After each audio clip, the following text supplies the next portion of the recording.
नमस्कार, स्वागत है आपका। आप देख रहे हैं चुनाव एक्सप्रेस में, हूं आपके साथ अमित गर्ग शुक्ला। पिछले 76 दिनों से चल रहा चुनाव प्रचार का शोर अब थम चुका है। अब बारी है फाइनल राउंड यानी कि 7वें चरण की। पीएम मोदी के संसदीय क्षेत्र वाराणसी समेत यूपी की 13 सीटों पर आखिरी चरण में वोटिंग होनी है और फिर बारी है 4 जून को 24 के सियासी रण के नतीजों की। पीएम मोदी कन्याकुमारी में विवेकानंद रॉक मेमोरियल में ध्यान मंडपम में कल दोपहर तक ध्यान में रहेंगे। उधर विपक्ष इससे लेकर भी तंज कस रहा है। ऐसे में सवाल यह है कि मोदी के ध्यान से विपक्ष क्यों परेशान और 76 दिन का शोर, चलेगा किस किस का जोर। आज ही तमाम मुद्दों के इर्द गिर्द हम चर्चा को आगे बढ़ाएंगे, लेकिन सबसे पहले आपको एक रिपोर्ट दिखाएं।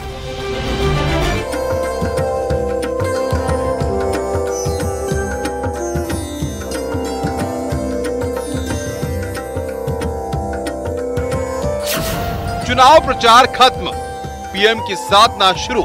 मैं इंडिया लाइन्स वालों को कह रहा हूं, मैं चुप बैठा हूं, इसका मतलब ये समझिए, गलती मत कीजिए मोदी को समझने की। अगर मोदी जिस दिन मुंह खोलेगा तुम्हारी 7 पीढ़ी के पाप निकाल करके रख दूंगा। मोदी लगाएंगे ध्यान, विपक्ष हो रहा परेशान। कभी अकेले तपस्या करते हैं, उस तपस्या का फल अगर उनको मिलने वाला है तो मुझे मालूम नहीं।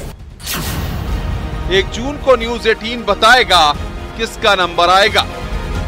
नामद्रोहियों के समय क्या होता था? समाजवादी पार्टी की सरकार प्रदेश में थी और केंद्र में कांग्रेस की सरकार थी। गरीब भूख से मरता था, किसान आत्महत्या करता था। 76 दिन का शोर, चलेगा किस किस का जोर। 4 जून के बाद अगले 6 महीने में देश में बहुत बड़ा राजनीतिक भूचाल आने वाला है।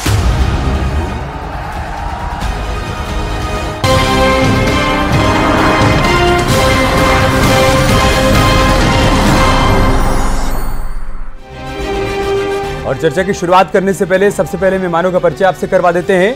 हीरो वाजपेयी जी हमारे साथ जुड़ चुके हैं, प्रवक्ता हैं भारतीय जनता पार्टी के। दीपक रंजन जी हमारे साथ जुड़ चुके हैं, प्रवक्ता हैं समाजवादी पार्टी के। इसके अलावा सुधा मिश्रा जी, प्रवक्ता कांग्रेस पार्टी की, थोड़ी देर में हमारे साथ जुड़ने वाली हैं। रतिभान त्रिपाठी साहब हमारे साथ जुड़ चुके हैं, वरिष्ठ पत्रकार हैं। और आरबी रावत भी हमारे साथ जुड़ेंगे, आप नेता हैं बीएसपी के। दीपक रंजन जी, मैं शुरुआत आपसे ही कर रहा हूं। पीएम मोदी के ध्यान से क्यों परेशान है आप लोग? मतलब अगर वो मौन साधना करने जा रहे हैं तो उनके मौन से विपक्ष को परेशानी क्यों हो रही है, आप लोगों को परेशानी क्यों हो रही है? देखिए अमित जी, हमें क्यों परेशानी होगी? जो चीन को 4 जून के बाद जहां जाना है वहां ये पहले चले जा रहे हैं, इसमें कोई बुराई नहीं है।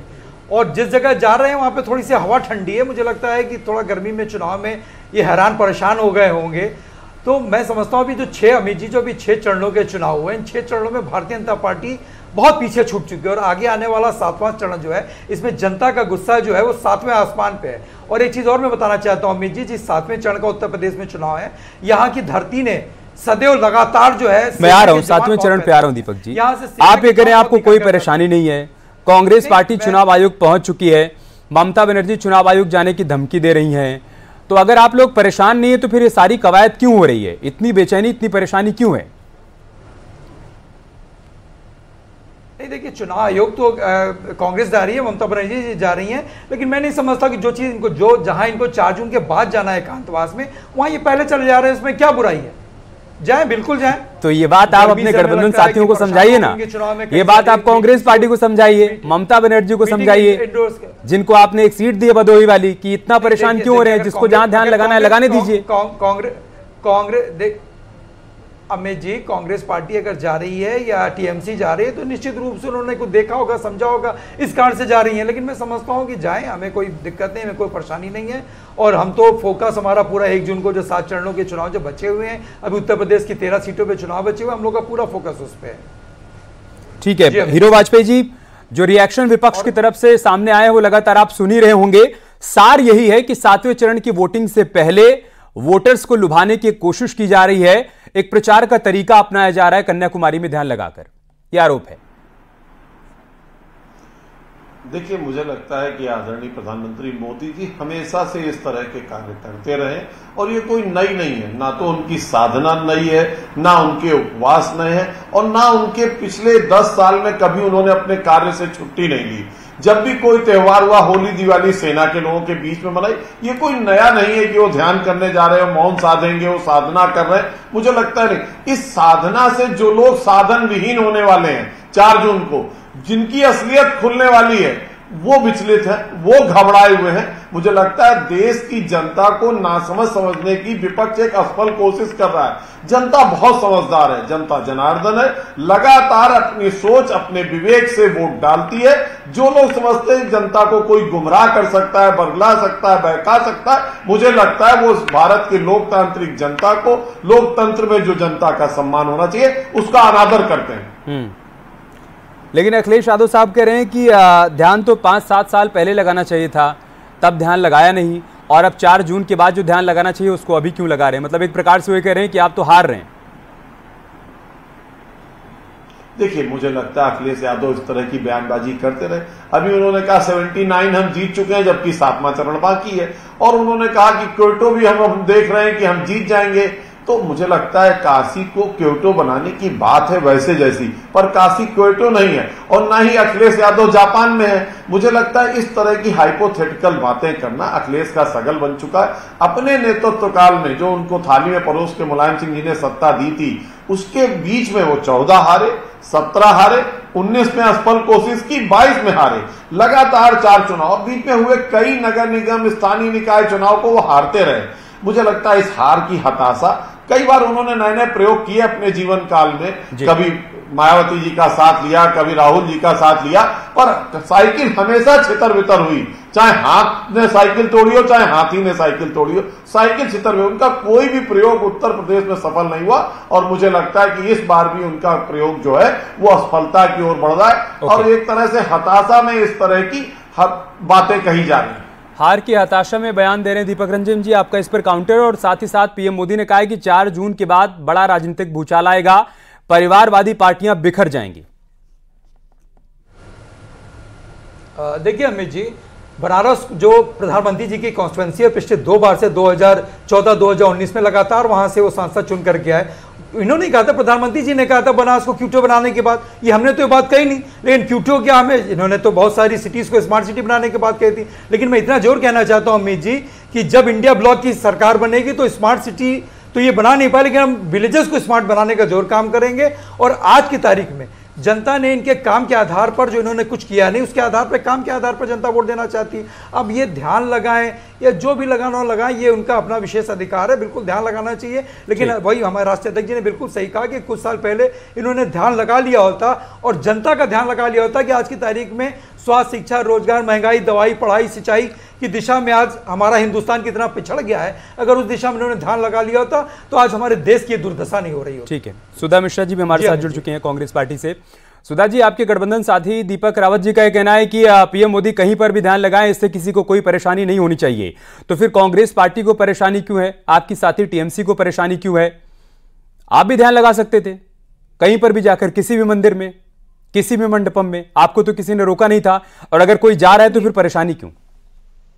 नहीं, आपको नहीं है। अगर संवैधानिक रूप से आचार संहिता का उल्लंघन, तो क्या आपको परेशानी नहीं है? अरे आप ध्यान लगाइए, इससे किसी को क्या परेशानी होगी? सुधा जी, नहीं, आ रही हूँ। मेडिटेशन और मीडियाटेशन 2 शब्द होते हैं। प्रधानमंत्री जी मीडियाटेशन कर रहे हैं, वो मीडिया के कैमरों, मीडिया अटेंशन से ज्यादा तो आप लोगों ने अटेंशन दे दिया ना। जो आप लोग कर रहे हैं सुबह से अब तक, जितना कांग्रेस पार्टी की तरफ से किया गया, उससे ज्यादा तो मीडिया ने अटेंशन नहीं दिया। टीवी से ज्यादा तो आप लोगों ने ट्विटर पे प्रचार कर दिया। आप क्या कर रहे हैं फिर?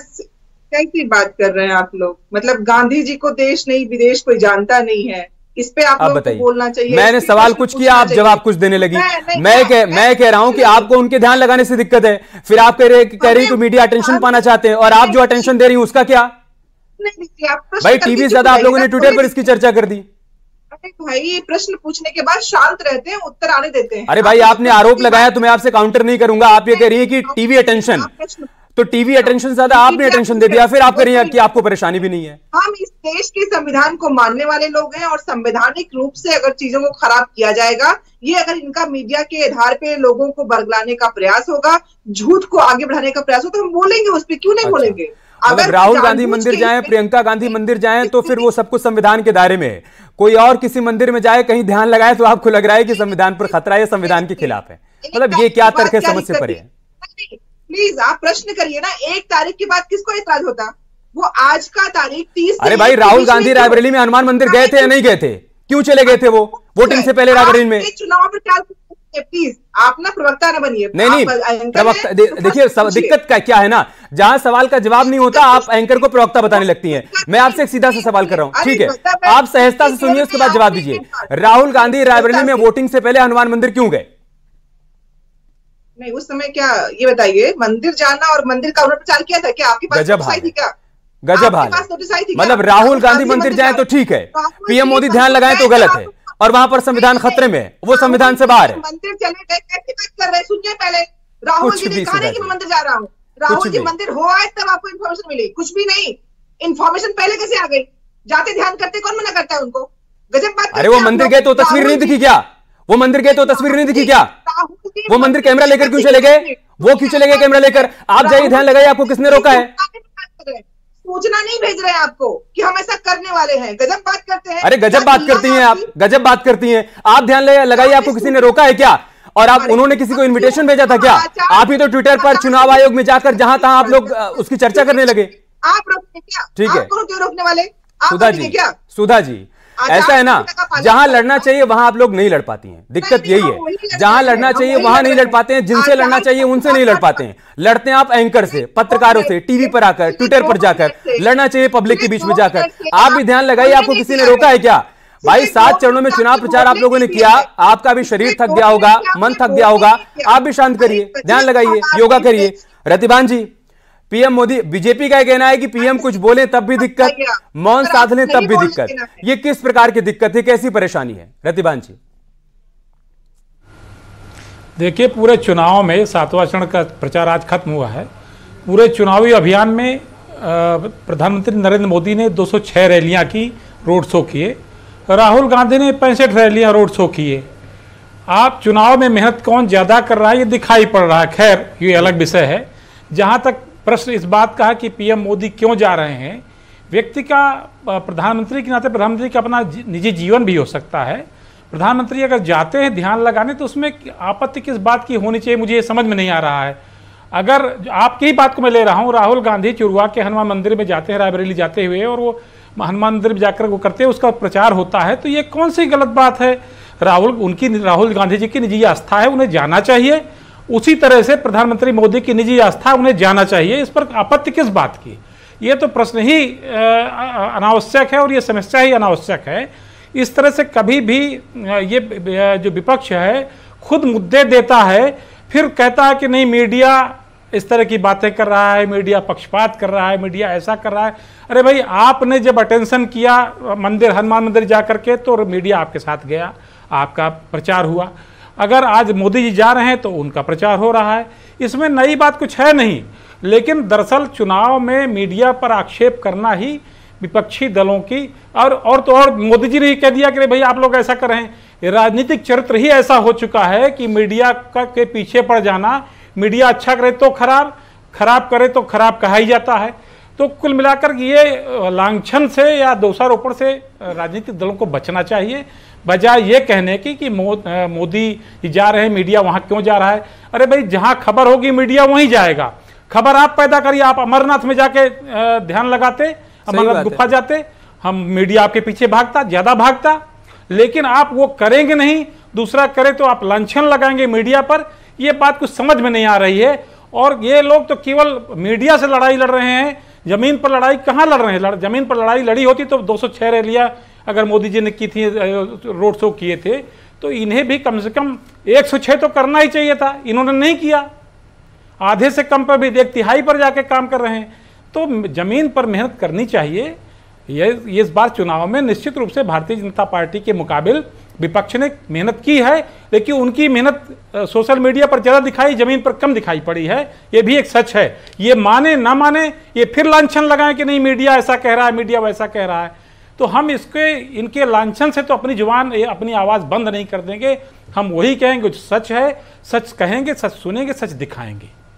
हीरो वाजपेयी जी, क्या ये सब कुछ सवाल खड़े करना मीडिया पर या पीएम मोदी के इस दौरे की कवरेज पर या पीएम के ध्यान लगाने पर उस टूल किट का हिस्सा है क्या, जो किसी भी हार के बाद बाहर आती है और कहा जाता है कि देखिए ईवीएम में छेड़छाड़ कर दी गई, इस वजह से हम हार गए, देखिए उनको मीडिया अटेंशन मिल गया, इस वजह से हम हार गए। अपनी तैयारियों को परखने के बजाय, अपना आकलन करने के बजाय, समीक्षा करने के बजाय, अवलोकन करने के बजाय, हमने कितना प्रचार प्रसार किया, हम कितना पब्लिक के बीच में रहे, उसका आकलन करने के बजाय सामने वाले पर उंगली उठा दो और अपने आप को बचा लो। क्या ये उसी टूलकिट का हिस्सा है क्या? देखिए, जहां तक उत्तर प्रदेश की बात है, आदरणीय प्रधानमंत्री नरेंद्र मोदी के 2014 में प्रधानमंत्री बनने के बाद हर चुनाव में नए नए टूलकिट सामने आए और वो सारे के सारे फेल होते गए। कांग्रेस तो खैर पिछले 32-33 साल से अपने अस्तित्व के संकट से उत्तर प्रदेश में गुजर रही है।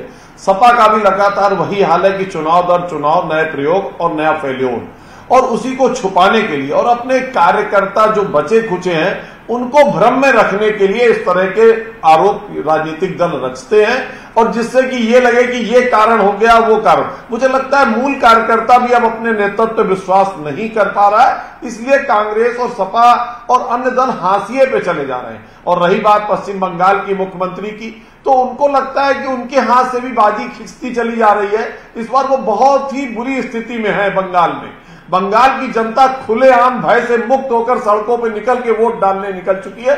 उससे ममता दीदी भयभीत हैं।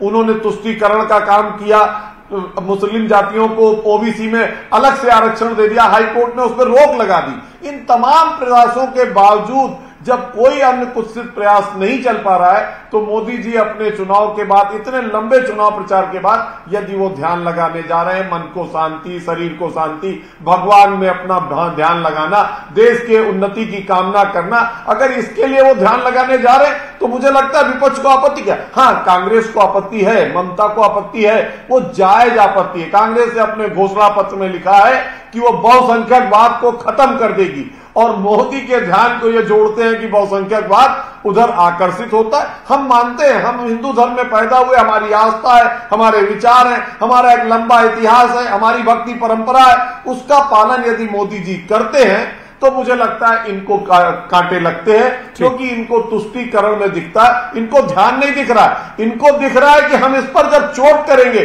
तो एक वोट बैंक हमारी तरफ खींचेगा। लास्ट चरण में अंतिम प्रयास कर रहे हैं, मुझे लगता है ये अंतिम प्रयास भी सफल नहीं होगा।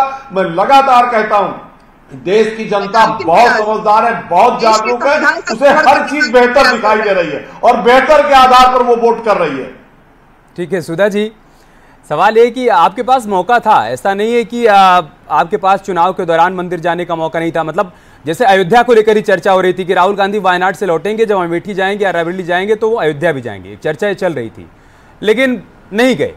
हर बार की तरह एक बार फिर से अयोध्या से दूरी बनाए रखी। अगर आपको अटेंशन से दिक्कत है, पीएम मोदी के मंदिर जाने से जो उनको अटेंशन मिल रही है उससे दिक्कत है, तो आप भी जाइए मंदिर, आप भी अटेंशन लीजिए, किसी ने रोका थोड़ी ना है। आप भी जा सकते थे रामलला के दरबार में, नहीं गए। बीच में नहीं बोलेंगे तो मैं बोलूं? नहीं, ये कोई शर्त नहीं होती है। आप एलिगेशन लगाएंगे तो आपको जवाब मिलेगा, और नहीं बोलना है तो कोई बात नहीं। धन्यवाद आपका। आप एलिगेशन लगाएंगे तो आपको जवाब मिलेगा। आप अगर जब बात आप प्रश्न पूछ के कुछ देर चुप रहे, नहीं तो आप ये नहीं कह सकती ना, आप टेप नहीं लगा सकती किसी की। मैंने आपके मुंह पे टेप नहीं लगाया ना, मैंने आपसे एक सवाल किया, आप उसका जवाब दीजिए, शर्त मत लगाइए यहाँ पर। जी तर्क नहीं, आप बोलने देंगे तो मैं बोलूं। अरे आपको बोलने के लिए बुलाया मैडम, लेकिन अगर आप आरोप लगाएंगे तो मैं जवाब दूंगा। अरे आरोप नहीं, सही बात की लाट किस बात की होती है? अरे आपने मीडिया अटेंशन की बात कही तो मैं आपको जवाब नहीं दूंगा क्या? मैंने कहा अब मैंने सीधा सा सवाल किया, उसके सीधा जवाब दीजिए। मैं बार बार यही तो कह रहा हूं कि मुझसे मत लड़िए, जहां लड़ना है वहां लड़िए। अयोध्या जाने का मौका था, क्यों नहीं गए? ले लेते टेंशन। आप कौन है? आप क्यों बताएंगे कि हम मंदिर जाए कि न जाए? अरे गजब हाल है, आप उनके जाने पर सवाल करेंगे तो आपसे सवाल नहीं किया जाएगा क्या? मेरा धर्म मेरा पर्सनल चॉइस है, आपका धर्म क्या भाजपा का चॉइस है क्या? उनके मंदिर जाने से आपको दिक्कत है, फिर आप कह रही कि धर्म आपकी पर्सनल चॉइस है। अमित शुक्ला जी का पर्सनल चॉइस धर्म है या भाजपा का? नहीं, आपका पर्सनल होगा। फंस जाते हैं आप लोग, इस सवाल पर, इस मुद्दे पर बार बार फंस जाते हैं। इस वजह से जहां लड़ना है वहां लड़ने की बजाय जहां नहीं लड़ना है वहां लड़ने लगते हैं।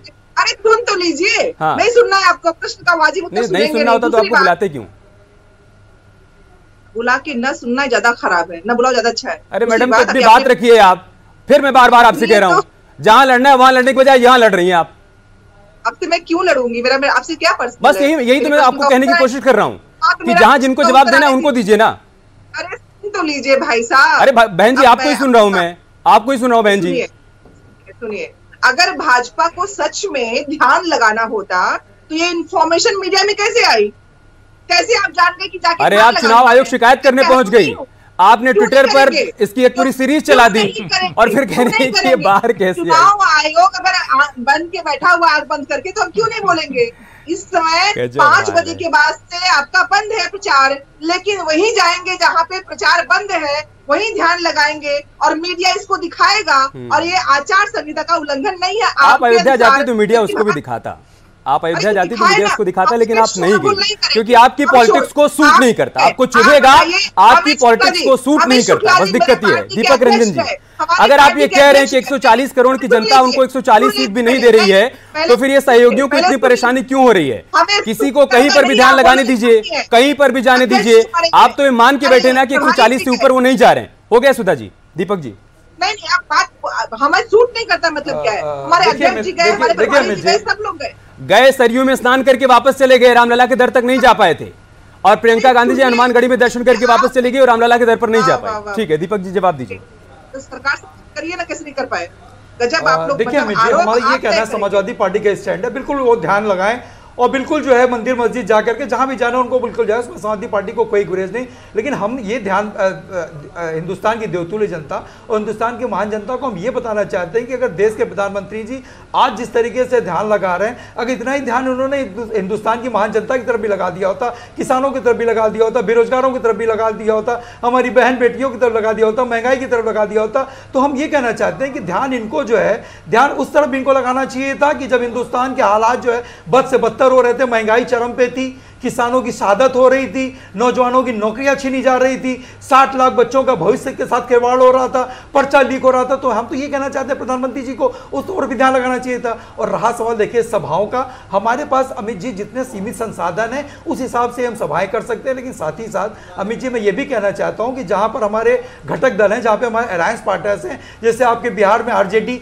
धुआंधार चुनाव प्रचार कर रहे हैं, आपके महाराष्ट्र में जो है शरद पवार जी हैं, सुप्रिया जी हैं, आपके उद्धव ठाकरे जी हैं, आदित्य ठाकरे जी हैं, वहां पे धुआंधार प्रचार हो रहा है। तो ऐसा नहीं कि हम जो है प्रचार में हम कहीं से कम है या लोगों के बीच में, जनता के बीच में कहीं से हम जाने में कम है। आप देखिए जिस तरीके से जन सैलाब इंडिया ब्लॉक या इंडिया गठबंधन की सभाओं में उमड़ रहा है, लेकिन हमारे पास हमें जितने सीमित संसाधन है, हमारी पार्टी अभी भारतीय जनता पार्टी के बराबर पार्टी नहीं, ना ही समाजवादी पार्टी को इलेक्टोरल बॉन्ड में इतना ज्यादा चंदा मिला कि इलेक्टोरल बॉन्ड के माध्यम से जो है वो चीजों की व्यवस्था। लेकिन फिर भी हमारे राष्ट्रीय अध्यक्ष जी आदरणीय अखिलेश यादव जी एक एक दिन में 2-2, 3-3, 4-4 सभाएं कर रहे हैं। आज भी उन्होंने 2 सभाएं की, एक महाराजगंज में की और एक घोसी में की, तो लगातार सभाएं की हैं। और आदरणीय डिंपल यादव जी लगातार रोड शो कर रही हैं।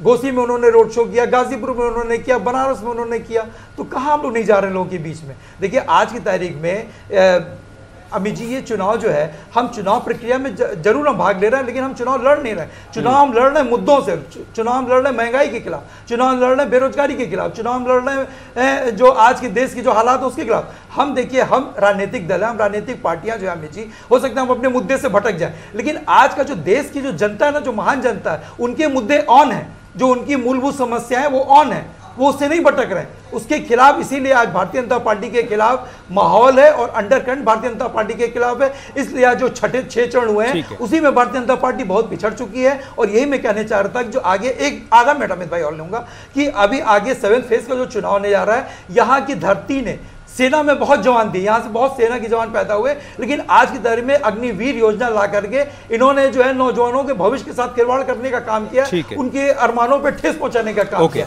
तो आज की तारीख में नौजवान जो है वो इनके खिलाफ है। गाजीपुर एक चीज कहना, गाजीपुर में एक जगह गैमर जो एशिया का सबसे बड़ा जो है वो गांव है, और मैं समझता हूं कि रतिमान भाई ज्यादा बेहतर जानते होंगे कि वहां पर लगातार सेना के जवान पैदा किए उस धरती ने, और वहां पर लगातार लोग सेना में ज्वाइन किए। लेकिन आज की तारीख में क्या है, लोगों के अंदर आक्रोश है, अग्निवीर योजना ला करके लोगों के भविष्य के साथ खिलवाड़ करने का 4 जून को पता चलेगा। दीपक जी ये सारी बातें तो अलग अलग मंचों से कही गई हैं, अब 4 जून को पता चलेगा जब रिजल्ट आएगा। रतिभान जी, क्या बीजेपी के बारे में एक बात जो कही जाती है कि एक चुनाव के बाद भारतीय जनता पार्टी अगले चुनाव की तैयारियों में जुट जाती है, या पूरे साल वो चुनावी मोड में रहती है? हम देख रहे थे जब उधर प्रत्याशियों के नाम का ऐलान हो गया, पहली लिस्ट आ गई, कई सभाएं हो गई, अलग अलग जगहों पर शिलान्यास और लोकार्पण हो रहे थे, उस दौरान गठबंधन की तरफ से ना प्रत्याशियों का ऐलान हो रहा था, न गठबंधन फाइनल होने की चर्चा हो रही थी। उत्तर प्रदेश में हमने देखा कि आखिरी समय तक ये नहीं निश्चित था कि गठबंधन हो पाएगा नहीं हो पाएगा। आरएलडी के लिए सीटों का ऐलान किया गया तो आरएलडी छोड़कर चली गई। कांग्रेस के लिए कुछ सीटें अखिलेश यादव की तरफ से छोड़ दी गई, लेकिन कांग्रेस उस पर तैयार नहीं था। क्या जिस तरह की तैयारी की जरूरत थी उत्तर प्रदेश में देश में बीजेपी के खिलाफ लड़ने की, उस तरह की तैयारी आप देख पाए विपक्षी गठबंधन के बीच में? अमित जी बिल्कुल सही कह रहे हैं कि तैयारी जो होनी चाहिए थी वो की नहीं गई। पहले तो गठबंधन की जो रूपरेखा है वो बहुत विलंब से बनी। जो गठबंधन साल 1.5 साल पहले बन जाना चाहिए था बाद में बना। गठबंधन बन गया, उसके दल सिमटे नहीं। ममता बनर्जी अलग राग अलापती रहीं, साउथ के लोग अलग राग अलापते रहे, बीच केजरीवाल की अलग धारा थी। समाजवादी पार्टी इस बात पर अड़ी हुई थी कि उसे कितनी सीटें चाहिए, कांग्रेस इस बात पर अड़ी हुई थी हमें यूपी में इतनी सीटें चाहिए। इस तरह के आपाधापी के बीच जब ढीला ढाला सा गठबंधन बना भी तो उसमें कॉमन मिनिमम प्रोग्राम तय नहीं हुआ। रैलियां सभाओं का एक जॉइंट प्रोग्राम बना नहीं कि कहाँ किसको कैसे जाना है। सब कुछ आपाधापी में दिखा। जनता इस चीज़ को महसूस कर रही थी, देख रही थी। फिर भी इन्होंने चुनाव के वक्त जो माहौल खड़ा किया उसमें दो राय नहीं। जो माहौल बनाया है वो अपने आप में बेमिसाल कहा जा सकता है।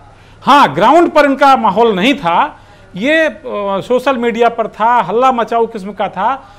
ग्राउंड पर होगा ये 4 जून को रिजल्ट पता चलेगी कि है था कि नहीं था, वो रिजल्ट बताएगा। रही बात मीडिया का ध्यान भटकाने की, तो क्या राजनीतिक लोग इस बात को की तैयारी नहीं करते कि उन्हें क्या प्लान बनाना है? अगर प्रधानमंत्री मोदी ने यह तैयारी की कि उन्हें 30 मई के बाद ध्यान लगाना है और उन्होंने इसे सोशल मीडिया समेत तमाम सरकारी सिस्टम में या टेलीविजन में या अखबारों में प्रचारित किया, इसमें गलत क्या है? जब एनडी गठबंधन अपनी तैयारी के अपने इलेक्शन के बाद जो चुनाव के गठबंधन की तैयारी होनी है उसको भी तो एनडी गठबंधन ने प्रचारित किया। फिर तो उन्हें करना चाहिए था भाई, चुनाव हो जाता उसके बाद वो कहते कि हम फला तारीख को एक बैठक करने जा रहे हैं। तो क्या इसे भी उल्लंघन मान लिया जाए कि ये आचार संहिता को उल्लंघन है कि इन्होंने तैयारी की, अपने बैठक की घोषणा क्यों कर दी पहले से कि हम लोग मिलने जा रहे हैं दिल्ली में, ममता जी को अखिलेश मनाएंगे और फलाने को ये मनाएंगे। तो ये दरअसल बचने का तरीका उचित नहीं है। जनता को फेस करना चाहिए, जनता के बीच अपनी बात रखनी चाहिए, सच्चाई के साथ रखनी चाहिए, पूरी ताकत के साथ रखनी चाहिए और जमीन पर काम करना चाहिए, जनता के लिए खड़े होना चाहिए जी। ये नहीं कि आप अपने घर बंगले से निकले और घर के सामने धरने पर बैठ गए कि हमें तो सरकार जाने ही नहीं। असल में रतिबान जी पूर्वाग्रह का कोई समाधान नहीं। मैं आपको बताऊं, गांधी ने तो फिर भी मैं देवरिया गया था, में गुम है। मैं देवरिया गया था रतिबान जी, वहां अखिलेश सिंह जी का मैंने एक इंटरव्यू किया। आपको आवाज आ रही है सर? देवरिया मैंने अखिलेश सिंह जी का एक इंटरव्यू किया, तकरीबन 30 मिनट के आसपास का इंटरव्यू था। उन्होंने कहा कि अमित जी कितनी देर के लिए आप इसको दिखाएंगे? मैं कहा मेरी गारंटी है, मैंने जितना इंटरव्यू किया पूरा दिखाऊंगा। तो उन्होंने कहा गारंटी से डर लगता है। तो मैंने कहा 5 न्याय 25 गारंटी तो आपने भी दी है, तो फिर उससे भी डर लगना चाहिए। वो इंटरव्यू मैंने पूरा दिखाया और उनको लिंक मैंने भेज दिया। तो पूर्वाग्रह का कोई समाधान नहीं है। लेकिन अगर आप प्योर मन से आएंगे, अपनी बात रखेंगे, अपना सवाल रखेंगे तो जवाब भी मिलेगा और आपसे सवाल पूछा जाएगा, आपको उसका जवाब देना पड़ेगा। खैर, मुझे व्यक्तिगत मसलों में नहीं उलझना है।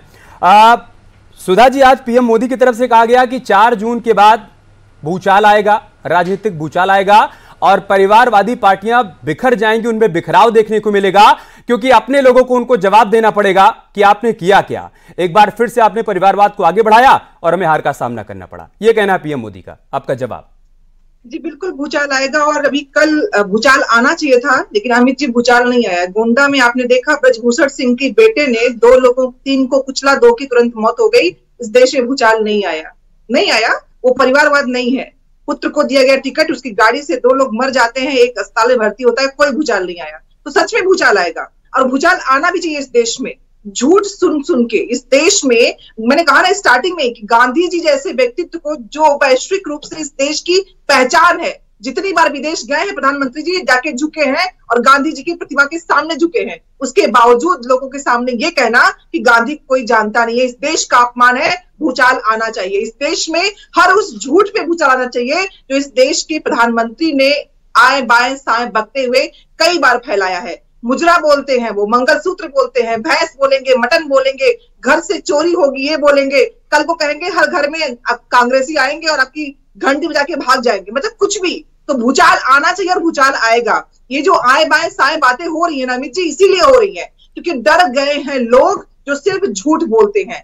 आपने कहा कि प्रचार किया तो गलत क्या किया? प्रचार करने से किसको किसने रोका है? प्रधानमंत्री जी इतनी रैलियां करते हैं, प्रचार करते हैं, कौन रोकता है? यहाँ बात सिर्फ इस बात की है कि जिस जगह पे जाके बात की जा रही है, क्या वो वोटरों को बरगलाने का प्रयास नहीं है?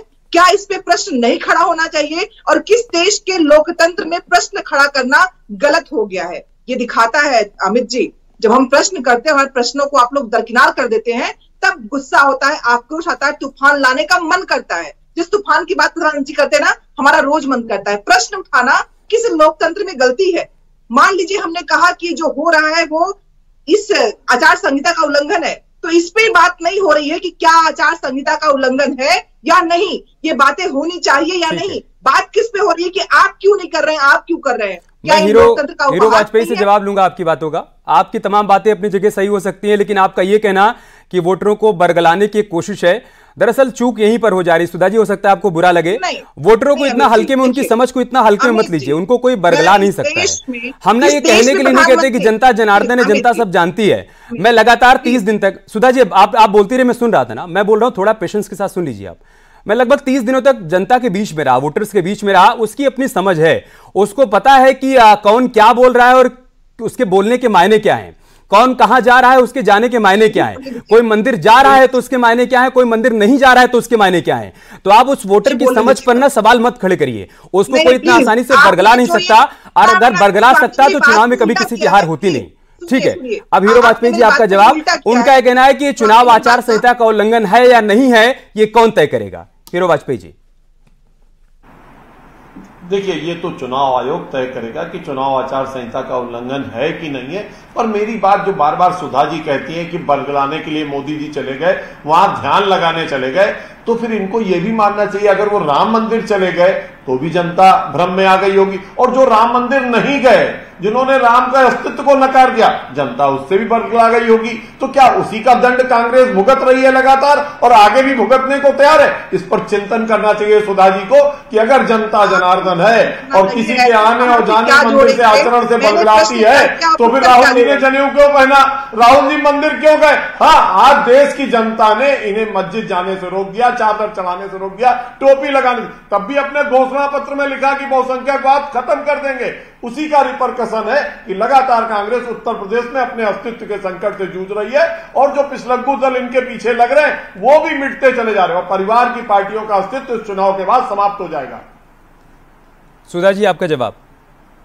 नहीं, मेरे प्रश्न का उत्तर नहीं है। हमने कहा ना, ब्रजभूषण सिंह के बेटे ने जो किया उसमें जवाब देते नहीं बन रहा है परिवारवाद है कि नहीं है, और आप मुझे कह रहे हैं कि हमें सोचना चाहिए। आपसे मैंने पूछा आचार संहिता का उल्लंघन है कि नहीं। परिवार की पार्टियां, परिवार नहीं, परिवार की पार्टियां, आपने किसको परिवार दिया की है? पार्टियां, आपने जो दिया है वहां परिवार की पार्टियां, वो परिवार की पार्टी नहीं हुई क्या? वो जो बेटे को आपने टिकट दिया है, टिकट देने से परिवार को है। भारतीय जनता पार्टी में अगला राष्ट्रीय अध्यक्ष कौन बनेगा आप बता दीजिए, आप बता दीजिए। पर हमें पता था कि बार बार राहुल गांधी बनेंगे, प्रियंका गांधी बनेंगी, प्रियंका गांधी के बच्चे बनेंगे, अखिलेश यादव की बीवी, उनके भाई, उनके बच्चे बनेंगे।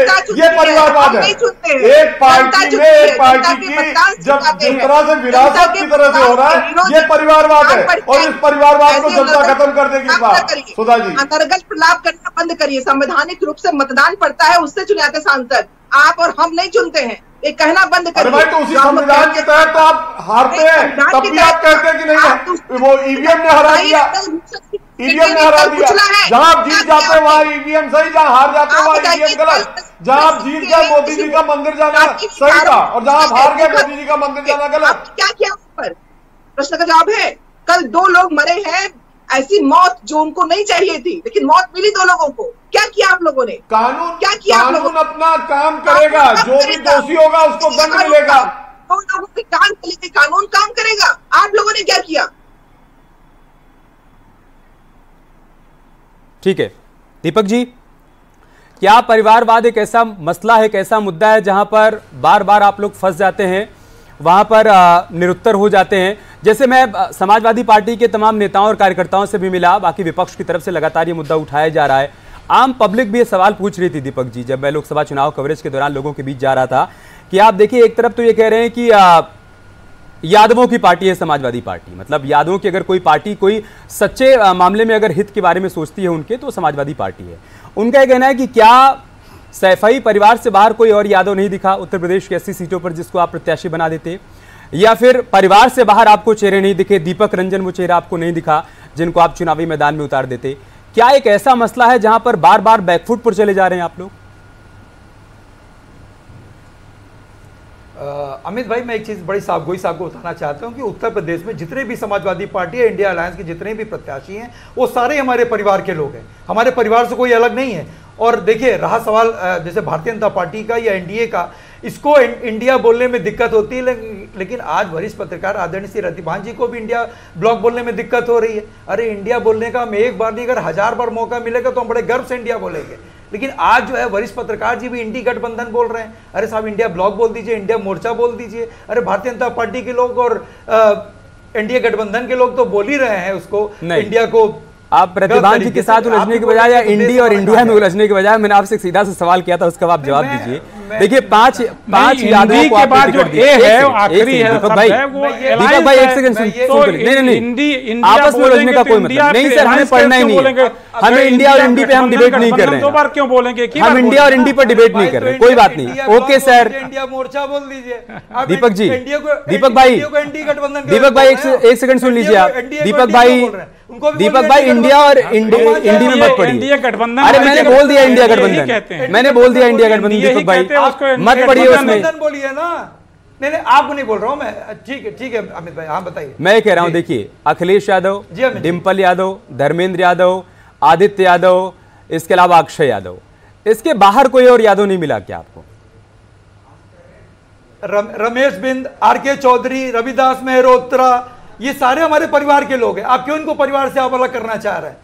कोई हमारे परिवार से अलग नहीं। और तो सारे के सारे प्रत्याशी आप कह रहे हैं कि आपके परिवार का हिस्सा है, लेकिन लोग ये सवाल पूछ रहे थे ना, ये वाला सवाल लोग पूछ रहे थे, इसलिए मैंने आपसे पूछ लिया। सारे अमित भाई मेरे परिवार के लोग नहीं, सारे मेरे परिवार के लोग हैं, मैंने बता दिया ना। और मैं एक चीज और मैं कहना चाहता हूं, अभी आप टिकटों के वितरण के लिए और सीटों के शेयरिंग की बात आप कर रहे थे। देखिए, ये हमारी स्ट्रेटजी का हिस्सा था, कहीं ना कहीं भारतीय जनता पार्टी हमारी स्ट्रेटजी में ट्रैप हो गई है। और आज की तारीख में समाजवादी पार्टी ने, इंडिया गठबंधन ने इतने चुन करके प्रत्याशी दिए जो अपने क्षेत्र के बीच के हैं, अपने लोगों के बीच में रहे, लोगों का दुख दर्द समझते हैं, लोगों के बीच में जाते हैं, उनसे पूछ करके हम लोग ने जो अपना संकल्प पत्र बनाया है, उत्तर प्रदेश की मान जनता से पूछ करके हम लोगों ने बनाया कि हमें संकल्प पत्र में क्या होना चाहिए, क्या नहीं होना चाहिए। इन सारे मुद्दों को लेकर के समाजवादी पार्टी का एक कार्यकर्ता अमित भाई लोगों के बीच में जा रहा है। और हमने जो कैंडिडेट दिए वो हमारी स्ट्रेटजी का हिस्सा थे, और हमारी स्ट्रेटजी में कहीं ना कहीं भारतीय जनता पार्टी जो है वो ट्रैप हो चुकी है।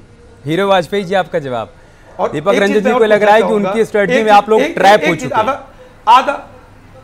आधा 30 सेकंड हो, 30 सेकंड, एक सेकंड 30 सेकंड में अपनी बात पूरी कर रहे हो, उसके बाद हीरो जी आप जवाब दीजिए। सेंसिबल प्रवक्ता जी, नहीं, आदरणीय हीरो जी बड़े सेंसिबल प्रवक्ता है। मैं इनसे सिर्फ एक चीज पूछना चाहता हूं आपके सम्मानित चैनल पे कि ये जिसको राष्ट्रपिता हम सब कहते हैं, आदरणीय महात्मा गांधी जी को ये कब से जानते हैं?